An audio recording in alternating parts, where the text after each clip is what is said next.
बोल कर बहस करके अच्छा है कि आप उन्हें कामयाब होकर जवाब दीजिए।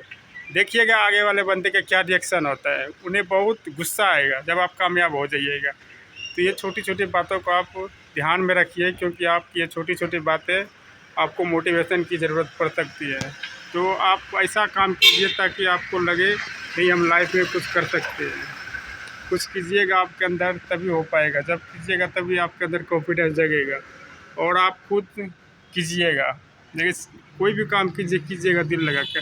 ये लड़ाई झगड़े में कुछ नहीं रखा है। लड़ाई झगड़े से आपका माइंड सेटअप गड़बड़ हो सकता है और इससे आपको सोचने समझने की क्षमता भी घट सकती है। तो इसीलिए आप ये लड़ाई झगड़ा में कुछ नहीं रखा है। लड़ाई झगड़ा ना कीजिए। लड़ाई झगड़ा करके आपको मिलेगा भी क्या?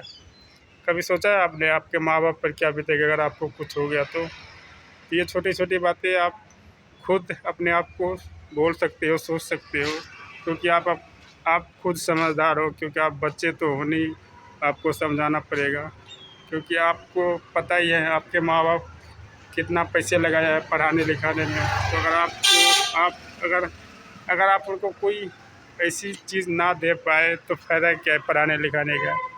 तो अन्यथा ये छोटी छोटी बातें याद रखिए, क्योंकि आप पर उनको भरोसा है कि हमारा बेटा एक ना एक दिन कुछ बनेगा या कुछ हमें भी दे सकता है, यानी बुढ़ापे में सहारा बन सकता है। तो ये छोटी छोटी बात याद रखिए। आप ऐसी इंसान के साथ में घूमिए जो आपको कुछ सिखा सके, पढ़ा सके। आप ऐसे इंसान के साथ मत घूमिए जो कि आपको बिगाड़ सके या आपको कोई गलत रास्ता दिखा सके। तो ये सब बात याद रखिए, क्योंकि आजकल संगति जैसा करता है ना तो वैसा ही होता है। आप संगति कुछ अलग रखिए, तभी आपके लाइफ में बदलाव आ सकता है।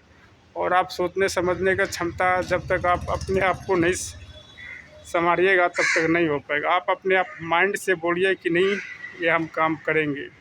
कुछ कीजिए लेकिन कीजिए। अगर आपको माँ बाप की मजबूरी मजबूरी याद आ जाएगी ना तो आपको कोई मोटिवेशन की ज़रूरत नहीं पड़ेगा, हमें लगता है। क्योंकि आपको पता है आपके माँ बाप के क्या बीता होगा। तो आप याद पढ़ के तो वही सबसे बड़ी बात होती है, वही आपकी मोटिवेशनल हो जाएगा। तो आप ये छोटी छोटी बातें जब तक याद नहीं रखिएगा तब तक आपके लाइफ में बदलाव नहीं हो सकता है। क्योंकि लोग तो ऐसे हैं, लोग से भाई भगवान भी परेशान है। लोग के भरोसे बना रहिए। लोग ऐसे हैं, लोग कुछ बोलेगा तो आप समझिए, लोगों की बातों को नहीं दीजिए। तो वीडियो ख़त्म करते हैं यहीं पे।